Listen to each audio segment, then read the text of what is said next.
बच्चों, आज हम लोग 11th क्लास की फिजिक्स में ठोसों के यांत्रिक गुण यानी प्रत्यास्थता का लेक्चर नंबर 8 पढ़ने जा रहे हैं। और आज हम लोग पढ़ेंगे प्रतिबल विकृति वक्र यानी स्ट्रेस स्ट्रेन कर्व के बारे में।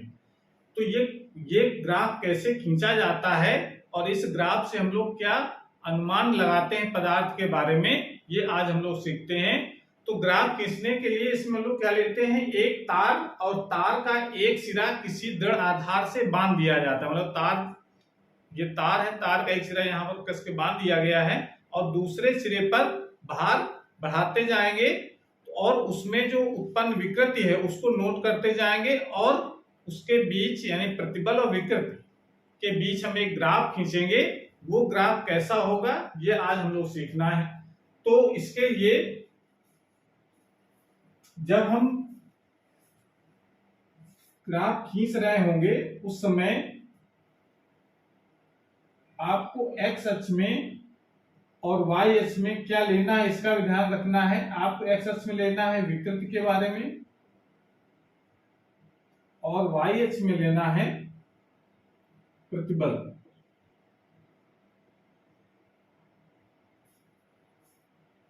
और जब जैसे जैसे हम प्रतिबल का मान बढ़ाएंगे यानी विरूपक बल का मान जैसे जैसे बढ़ाएंगे विकृति का मान बढ़ता है, तो ग्राफ कुछ इस तरीके का प्राप्त होगा। शुरू में एक स्ट्रेट लाइन हमको प्राप्त होती है O से A तक,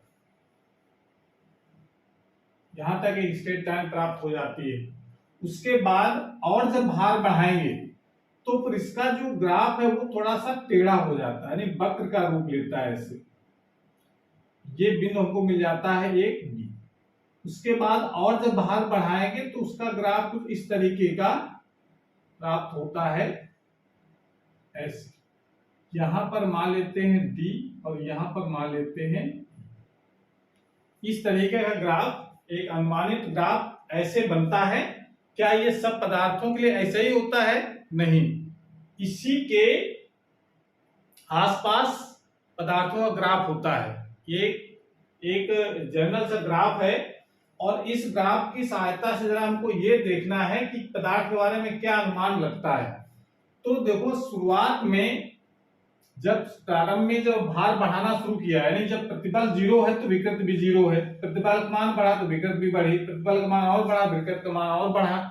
इस तरीके से ये कह सकते हैं कि जो प्रारंभ में जो ग्राफ का जो भाग होता है कैसा होता है, रेखी। तो आप यहाँ पर एक पॉइंट लिख सकते हैं, प्रारंभ में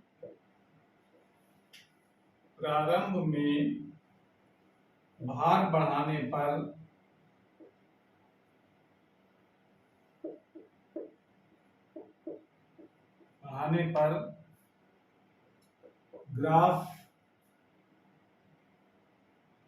ग्राफ में OA भाग एक सरल रेखा होता है। प्रारंभ में भार बढ़ाने पर ग्राफ में OA भाग एक सरल रेखा होता है। O से A तक ग्राफ एक स्ट्रेट लाइन प्राप्त होता है। इसका मतलब क्या है, अर्थात जो प्रतिबल है वो विकृति के अनुक्रमानुपाती है। विकृति के अनुक्रमानुपाती है, अर्थात इस क्षेत्र में पदार्थ हुक के नियम का पालन करता है। ये बात तो समझ में आई कि प्रतिबल और विकृति का अनुपाती है। हुक का नियम भी तो कहता है प्रतिबल विकृति का अनुक्रमानुपाती है। तो O से A तक जितना हमने भार लटकाया है उस समय तक तो पदार्थ हुक के नियम का पालन करता है और यहां तक जहां तक स्ट्रेट लाइन है उस बिंदु तक जो प्रतिबल होता है यानी बिंदु A पर प्रतिबल को अनुपातिक सीमा इंग्लिश में कहा जाता है लिमिट ऑफ प्रोपोर्शनलिटी।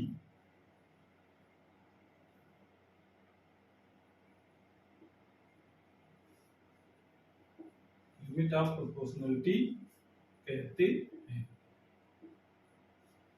यहां तक। और उसके बाद जैसे ही ए पर पहुंचे, हमने अपने भार को हटा लिया, यानी विरूपक बल को हटा लिया, तो वस्तु अपनी पूर्व अवस्था में लौट आती है। तो ए से जैसे ही भार को हटाते हैं, वस्तु जैसी थी उसी आकृति में हो जाती है, जितनी लंबाई थी उसी लंबाई में वापस लौट आती है। यानी यहां तक अभी प्रत्यास्थता का गुण है। ठीक है, अब जरा देखें रेखा का जो ढाल अगर निकालें तो क्या निकलेगा इससे। जो रेखा का ढाल है, रेखा का ढाल मतलब स्लोप, रेखा का ढाल मतलब स्लोप, ये क्या होता है delta Y upon delta X. तो निकालते हैं हम लोग डेल्टा वाई मतलब वाई इसमें क्या है प्रतिबल, और जो एक्स में है विकृति। और प्रतिबल बटे विकृति ये क्या होता है, प्रतिबल कौन सी यहाँ पर प्रतिबल है अनुदैर्ध्य प्रतिबल, लंबाई बढ़ रही इसका मतलब अनुदैर्ध्य प्रतिबल होगा, और विकृति भी अनुदैर्ध्य होगी, तो अनुदैर्ध्य प्रतिबल बटे अनुदैर्ध्य विकृति होगा। इसको लोग क्या कहते हैं यंग प्रत्यास्थता गुणांक। यंग प्रत्यास्थता गुणांक मतलब कि अगर हमको सीधी रेखा में ग्राफ अगर दिया गया और कहा जाए, कभी कभी न्यूमेरिकल आ जाता है इसमें कुछ वैल्यू लिखी होंगी प्रतिबल और विकृति की, और कहा जाए बताओ ग्राफ दे करके उस पदार्थ का यंग प्रत्यास्थता गुणांक बताओ कितना होगा, तो आप प्रतिबल और विकृति का अनुपात निकाल लेंगे तो वो रेखा का ढाल होगा, और रेखा का ढाल किसके बराबर होगा यंग प्रत्यास्थता गुणांक के बराबर। मतलब ग्राफ से अगर यंग प्रत्यास्थता गुणांक निकालना है तो रेखा का ढाल निकालेंगे, जिस रेखा का ढाल जितना ज्यादा होगा उसमें यंग प्रत्यास्थता गुणांक उतना ही ज्यादा होता है। रेखा का ढाल से मतलब क्या होता है इसका एक्स अक्ष से कितना झुकाव है, यानी मतलब tan थीटा। तो जितना जितना ज्यादा थीटा झुका होगा, जितना ज्यादा होगा एंगल, उसका जो एंगल प्रत्यास्थता होगा उतना ही ज्यादा होता है। ठीक है, इसको नोट कर लीजिए पहले।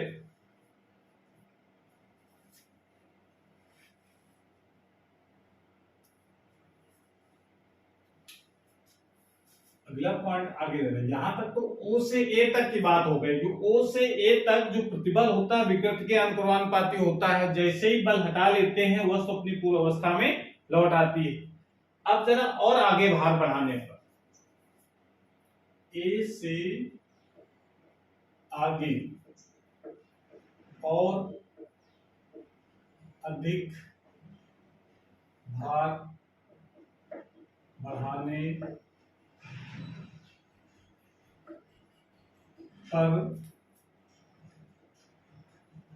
ग्राफ ए बी, जो ए से बी तक के भाग को बात पहले, तो ए से और अधिक, ए के आगे और अधिक भार बढ़ाने पर ग्राफ ए बी वक्री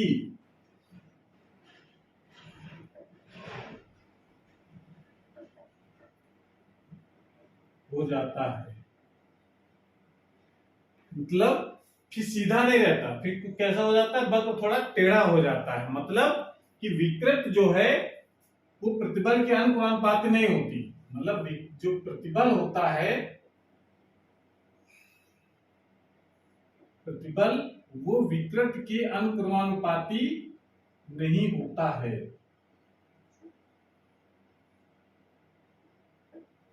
अर्थात इस क्षेत्र में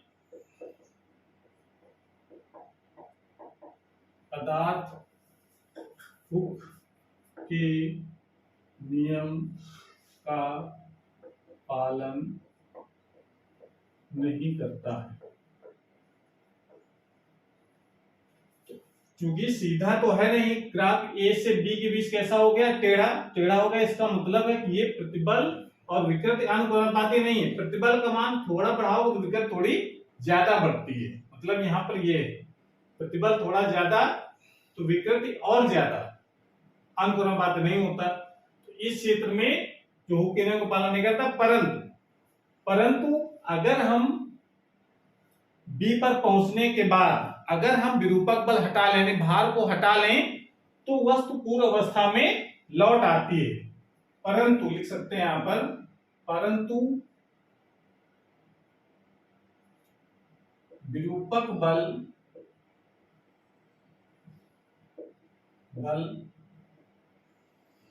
हटा लेने पर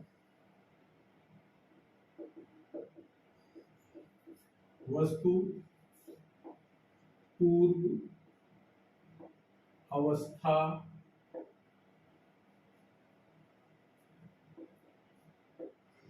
में लौट आती है। पूर्व अवस्था में लौट आती है, यानी इसका मतलब अभी भी प्रत्यास्थता का गुण मौजूद है। तो यहां पर बी तक प्रत्यास्थता का गुण मौजूद रहता है।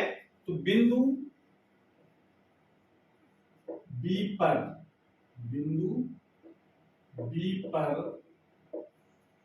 प्रतिबल को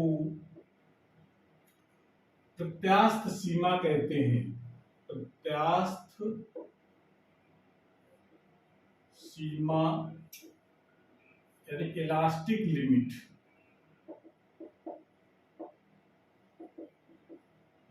लिमिट, कहते हैं तथा बिंदु बी को पराभव बिंदु यानी इसको कहते हैं, इसको यील्ड पॉइंट कहा जाता है।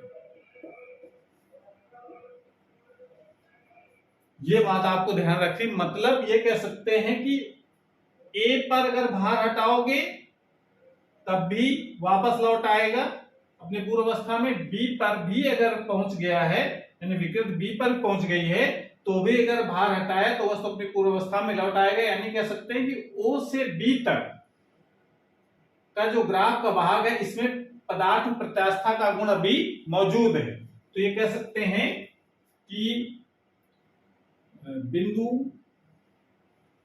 ओ से बी तक के क्षेत्र को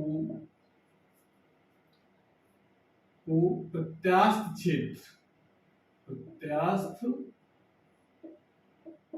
क्षेत्र यानी इलास्टिक रीजन कहते हैं।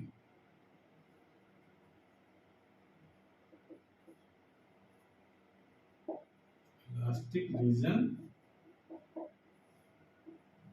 कहते हैं। तो ओ से ए और ओ से बी में क्या डिफरेंस है, जरा समझिए के बारे में रिपीट करते हैं हम। ओ से ए तक का ग्राफ सीधा है और यहां पर प्रतिबल विकृत के अनुक्रमानुपाती है, और जब ए पर अगर विरूपक बल हटा लिया जाए तो वस्तु अपनी पूर्व अवस्था में लौट आती है। लेकिन अगर और अधिक भार बढ़ाया जाए तो ए से आगे चलेंगे तो ग्राफ थोड़ा सा टेढ़ा हो जाता है, यानी वक्रीय हो जाता है। जब वक्रीय हो जाता है तो इसका मतलब प्रतिबल विकृत के अनुक्रमानुपाती नहीं होता है। प्रतिबल थोड़ा बढ़ाने से विकृत का मान ज्यादा बढ़ता है। लेकिन अगर बी पर पहुंच गया है तो अगर यहां से विरूपक बल हटा लिया जाए तो वस्तु फिर अपनी पूर्व अवस्था में लौट आती है। इसका मतलब है कि ए पर अगर भार हटाओ तब भी वापस लौट आएगा, बी पर अगर भार हटाए तभी वापस लौट आएगा। यानी बी तक पदार्थ में प्रत्यास्थता का गुण विद्यमान रहता है। दोनों में क्या अंतर है, ओ से ए और ए से बी वाले में ओ से ए प्रतिबल विकृत के अनुक्रमानुपाती होता है, लेकिन ए से बी में प्रतिबल विकृत के अनुक्रमानुपाती नहीं होता। यानी ओ से ए के बीच हुक के नियम का पालन होता है, ए से बी तक हुक के नियम का पालन नहीं होता है। लेकिन बी से अगर भार हटाओगे तब भी वापस लौट आएगा पूर्व अवस्था में, ए से अगर भार हटाओगे तब भी वापस लौट आएगा। तो ये जो ओ से बी तक का जो क्षेत्र होता है इसको कहते हैं हम लोग इलास्टिक रीजन, यानी प्रत्यास्थ क्षेत्र कहलाता है। यानी यहां तक पदार्थ में प्रत्यास्थता का गुण विद्यमान रहता है। बात समझ में आ रहा है? उसके बाद फिर आगे और जब बाहर बढ़ाते हैं तो फिर उसका जो वक्र है, जो ग्राफ है, वो और वक्रीय हो जाता है। तो इसको नोट कर लीजिए, उसके बाद फिर आगे बताते हैं।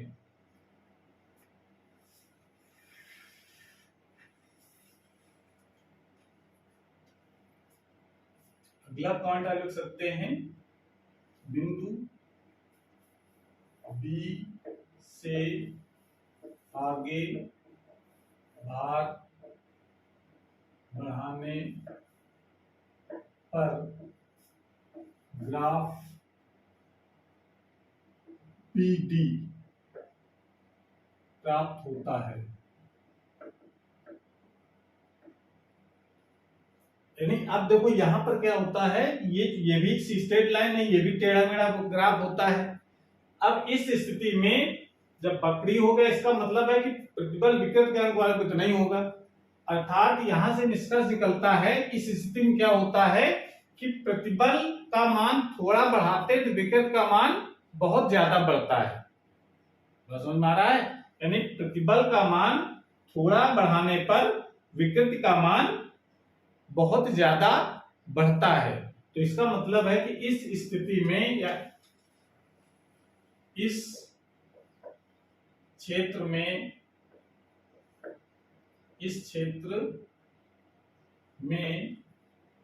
प्रतिबल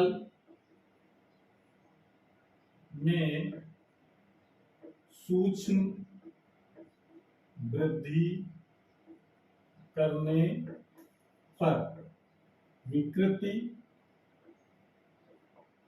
अधिक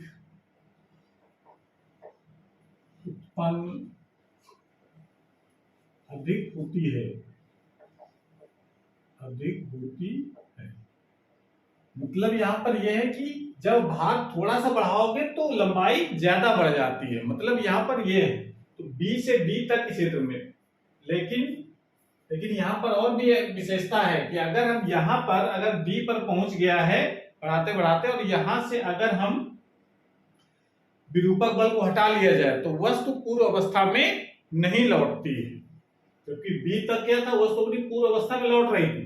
अगर डी तक पहुंच गया है, डी के बाद पहले तक किसी बिंदु तक पहुंच गया है, मतलब बी के बाद और डी के पहले तक किसी बिंदु पहुंच गया है, तो और वहां से अगर हम विरूपक बल हटा लें तो वस्तु या तार अपनी पूर्व अवस्था में नहीं लौटता, बल्कि उसमें एक स्थायी विकृति उत्पन्न हो जाती है। आप समझ रहे हैं कि नहीं? तो इसका मतलब यहां पर आप लिख सकते हैं, इस स्थिति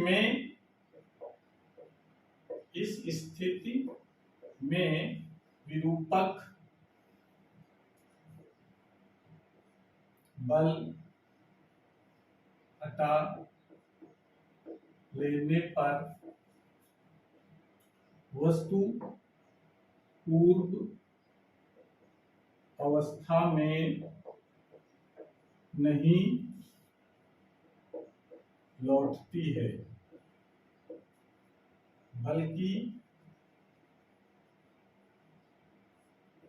बल्कि उसमें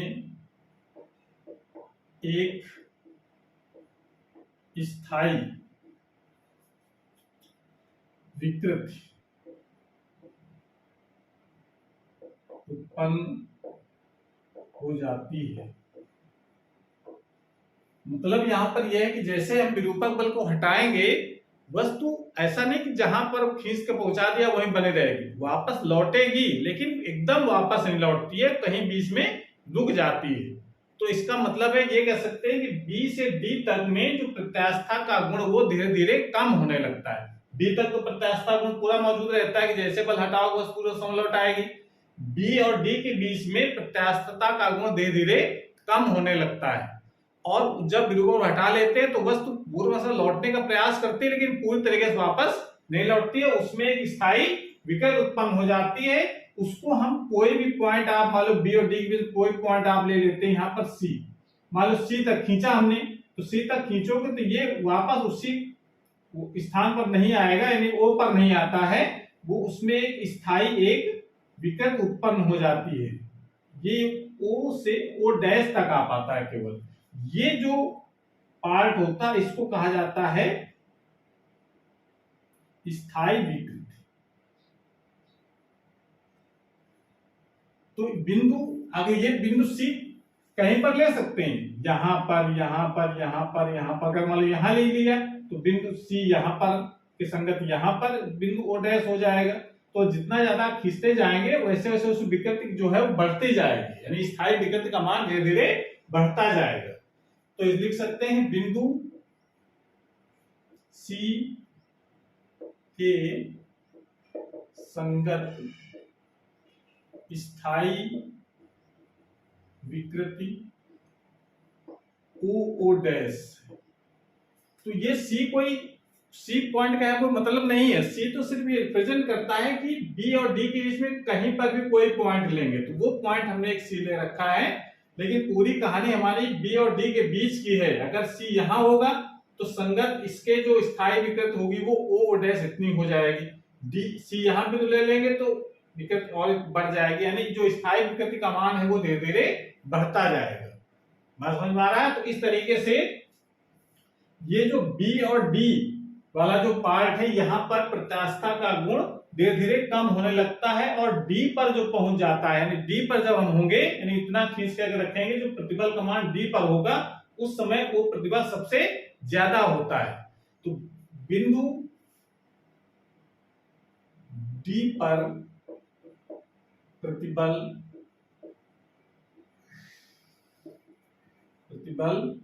अधिकतम होता है जिसे भंजक प्रतिबल कहते हैं। भंजक प्रतिबल कहते हैं। भंजक प्रतिबल को इस कहा जाता है ब्रेकिंग स्ट्रेस, भंजक प्रतिबल कहते हैं। ठीक है, तो ये तो यहां तक पहुंच गया बिंदु डी पर सबसे मैक्सिमम प्रतिबल होगा। उसके आगे और अगर हम बढ़ते हैं तो फिर तार फिर ये टूटने की स्थिति में पहुंच जाता है, यानी विकृति का मान अगर हम उसके आगे का प्रतिबल का मान ये समझो कि कम करना शुरू कर दे, मैक्सिमम प्रतिबल पहुंच गया है, मैक्सिमम प्रतिबल जब हो जाएगा तो उसके बाद अगर प्रतिबल का मान कम भी करने लगे तब भी विकृति का मान अपने आप बढ़ता है और डी पर वो जाकर के टूट जाता है तार। तो ये जो बिंदु ई होता है इसे हम लोग कहते हैं भंजक बिंदु। भंजक बिंदु और डी होता है ये कहलाता है भंजक प्रतिबल। और ये जो बी है इसको कहा जाता है पराभव बिंदु। पराभव बिंदु कहते हैं, इसको यील्ड पॉइंट भी कहा जाता है। ठीक है, तो इस तरीके से ये आप समझ सकते हैं कि जैसे जैसे बी से आगे से बढ़ेंगे वैसे वैसे जो प्रतिबल का मान है उसके संगत विकृत का मान और ज्यादा बढ़ता है, यानी प्रतिबल थोड़ा बढ़ा हो विकृत का मान और ज्यादा बढ़ जाएगा। और डी पर प्रतिबल का मान सबसे ज्यादा होता है, उससे हम लोग कहते हैं भंजक प्रतिबल। एग्जाम में करें तो भंजक प्रतिबल की डेफिनेशन लिखने के लिए आती है, तो डेफिनेशन क्या लिखोगे? भंजक प्रतिबल, इसकी डेफिनेशन लिखवा देते हैं, वह अधिकतम प्रतिबल जिसे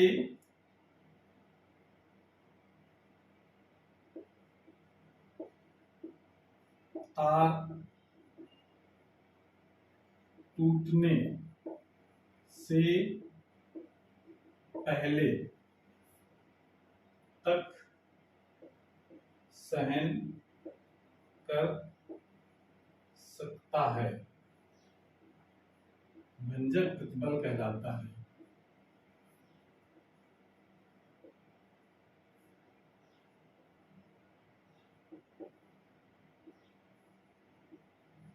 भंजक प्रतिबल वो अधिकतम प्रतिबल जिसे तार टूटने से पहले तक सहन कर सकता है, भंजक प्रतिबल कहलाता है। यानी डी तक तो तार टूटेगा नहीं, उसके आगे अगर भंजक प्रतिबल का मान कम भी करोगे, तो वो ग्राफ में दे दे भंजक प्रतिबल कम हो रहा है, लेकिन भंजक प्रतिबल कम हो रहा है ना, लेकिन विकृत का मान बढ़ रहा है और ई बिंदु पर पहुंचते पहुंचते वो टूट जाता है, जिसे उस बिंदु को कहा जाता है भंजक बिंदु कहते हैं। ठीक है ना, ब्रेकिंग पॉइंट या फ्रैक्चर पॉइंट कहा जाता है इसको।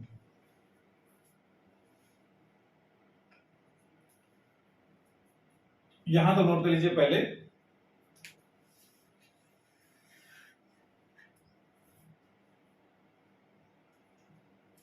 अगला पॉइंट आप लिख सकते हैं, बिंदु डी से आगे की कहानी आप समझना है। बिंदु डी से आगे भार या विरूपक बल कह सकते हैं,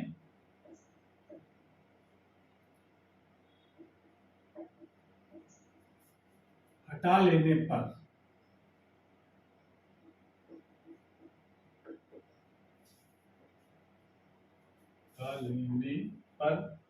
भी तार पतला होता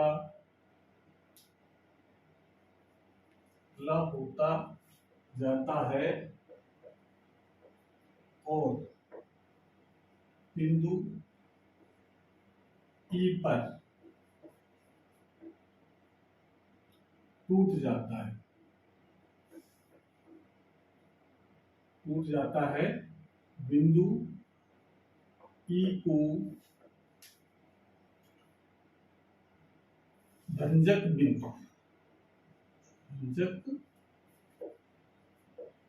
बिंदु कहते यानी फ्रैक्चर पॉइंट या ब्रेकिंग पॉइंट कहा जाता है।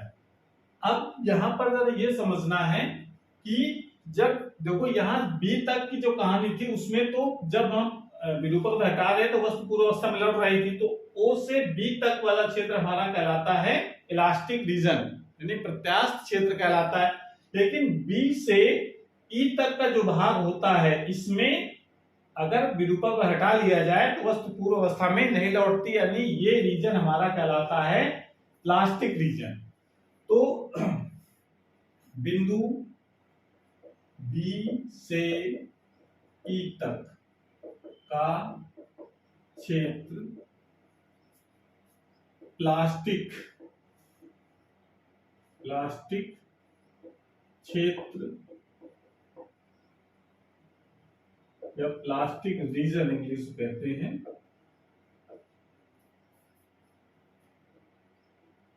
कहलाता है। प्लास्टिक रीजन कहलाता है, यानी यहां तक पहुंचते पहुंचते ये जो तार हमारा वो टूट जाता है। ठीक है, तो ये तो पूरी ग्राफ की कहानी थी कि ग्राफ में आप ग्राफ को देख करके क्या क्या आप अनुमान लगाओगे। ठीक है, तो इस तरीके से आप ये पॉइंट लिख सकते हो इसमें कि प्रारंभ में इसका ग्राफ एक स्ट्रेट लाइन प्राप्त होता है, उसके बाद थोड़ा वक्री हो जाता है, लेकिन बिंदु बी तक प्रत्यास्था गुण मौजूद रहता है, यानी अगर बिंदु बी पर अगर बाहर हटा लिया जाए तो वस्तु पूर्व अवस्था में लौट आती है। ओ से बी तक के क्षेत्र को हम लोग प्रत्यास्थ क्षेत्र कहते हैं। फिर बी से आगे डी तक का जो भाग होता है उसमें विरूपक बल थोड़ा लगाने से विकृत का मान बहुत ज्यादा बढ़ता है और डी तक का जो प्रतिबल है वो सबसे ज्यादा होता है और उसको कहा जाता है भंजक प्रतिबल कहते हैं।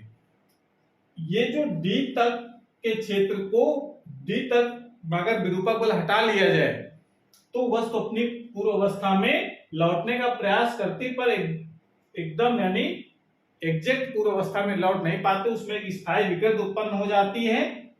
उसको यहाँ ग्राफ में ओ डैश से दिखाया गया है, वो बी से डी के बीच में कहीं पर भी सी पॉइंट लेकर के उसको दिखा सकते हैं। अगर डी से आगे चलते हैं तो अगर हम विरूपक बल को हटा लिया जाए तो भी उसमें विकृत लगातार बढ़ती जाएगी और ई बिंदु पर तार टूट जाता है, इसको लोग भंजक बिंदु कहते हैं।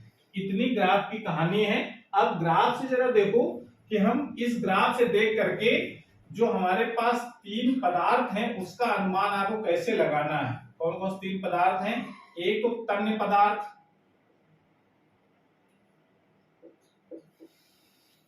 तन्य पदार्थ होते हैं, इसको इंग्लिश में कहा जाता है डक्टाइल, डक्टाइल मटेरियल। और दूसरा होता है भंगुर पदार्थ, भंगुर, जिसको कहा जाता है ब्रिटल।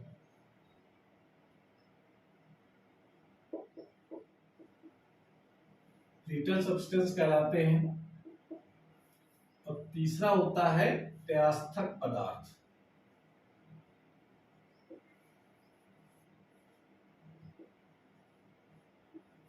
इलास्टोमर।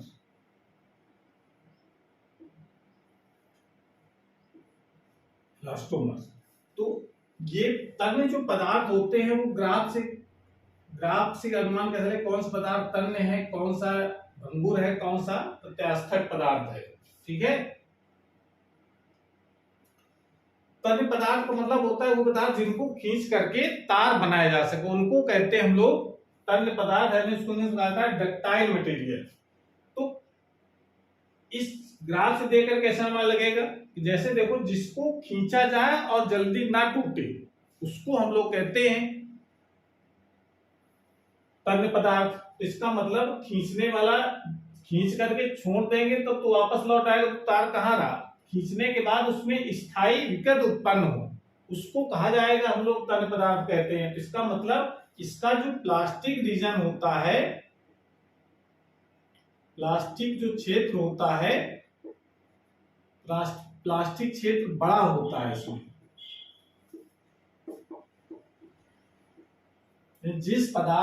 जिस ग्राफ में या जिस ग्राफ से में प्लास्टिक रीजन बड़ा होता है वो पदार्थ तन्य पदार्थ कहलाता है। उन पदार्थों से हम लोग तार बना सकते हैं, जैसे तांबा है, चांदी है, ऐसे जो पदार्थ होते हैं, प्लेटिनम है, ये सब पदार्थ हमारे ये सब कहलाते हैं तन्य पदार्थ, जिनका प्लास्टिक रीजन जो है यानी प्लास्टिक क्षेत्र वो बड़ा होता है। यानी कह सकते हैं कि जिसका जो डी और ई के बीच की जो लंबाई है या दूरी है कह सकते हैं वो जितनी ज्यादा होगी वो पदार्थ उतना ही ज्यादा तन्य होता है। ठीक है ना। भंगुर पदार्थ क्या होते हैं, भंगुर का मतलब होता है जैसे ही बल लगाओ वो थोड़ा सा बढ़े बस टूट जाए, उन पदार्थों को हम लोग कहते हैं भंगुर पदार्थ। भंगुर पदार्थ से मतलब क्या है, जिनका जो प्लास्टिक रीजन होता है, जो प्लास्टिक जो क्षेत्र होता है कम होता है, बहुत कम, जिनका बहुत कम होता है उनको हम लोग कहते हैं भंगुर पदार्थ। जैसे कांच को थोड़ा सा खींचोगे टूट जाएंगे, इसका मतलब है कि जिनका जो डी और ई के बीच की दूरी है वो बहुत कम होती है, और सिंपली कह सकते हैं कि वो ये समझो कि डी और ई लगभग बिंदु बी के नजदीक होते हैं। जैसे बी तक तो चलो ठीक है, और जैसे बी से थोड़ा सा आगे प्रेशर करेंगे तो वो तुरंत टूट जाएगा। तो ऐसे पदार्थ को कहा जाता है भंगुर पदार्थ। उसमें क्या होता है कि डी और ई के जो बीच की दूरी है वो बहुत कम होती है, उनको कहा जाता है भंगुर पदार्थ। और ये प्रत्यास्थक पदार्थ कौन से होते हैं, इसको इलास्टोमर कहा जाता है। इनमें ये जो प्लास्टिक रीजन होता है, प्लास्टिक रीजन यानी प्लास्टिक जो क्षेत्र होता है वो शून्य होता है। शून्य होने का मतलब आपको जो ये कह सकते हैं चाहे जितना खींचो वो टूटे ना, ऐसे कहा जाता है प्रत्यास्थक पदार्थ कहलाते हैं। यानी इस कह सकते हैं कि जो डी और ई ये सब जो एकदम बी के ऊपर होते हैं, इसमें टूटने वाला कोई काम नहीं होता है। और उसमें आप एग्जांपल तो ले सकते हैं, जैसे रबड़ को हम लोग ये इलास्टोमर होता है, इसको खींचने से जल्दी टूटता नहीं है, यानी इसका जो प्लास्टिक रीजन होता है वो शून्य होता है। इस तरीके से हम पदार्थों का अनुमान लगा सकते हैं। एग्जाम में कभी ग्राफ बना होता है, उससे पूछता है ग्राफ देख करके प्रत्यास्थता गुणांक बताओ कितना होगा, या ग्राफ देख करके बताओ कि कौन भंगुर पदार्थ होगा, कौन तन्य पदार्थ होगा, कौन प्रत्यास्थक पदार्थ होगा। तो आप इस तरीके से अनुमान लगा सकते हैं। ठीक है, तो आज क्लास में बस समाप्त करते हैं। अगली क्लास में नए टॉपिक के साथ आएंगे। पढ़ाई करते रहिए। Thank you.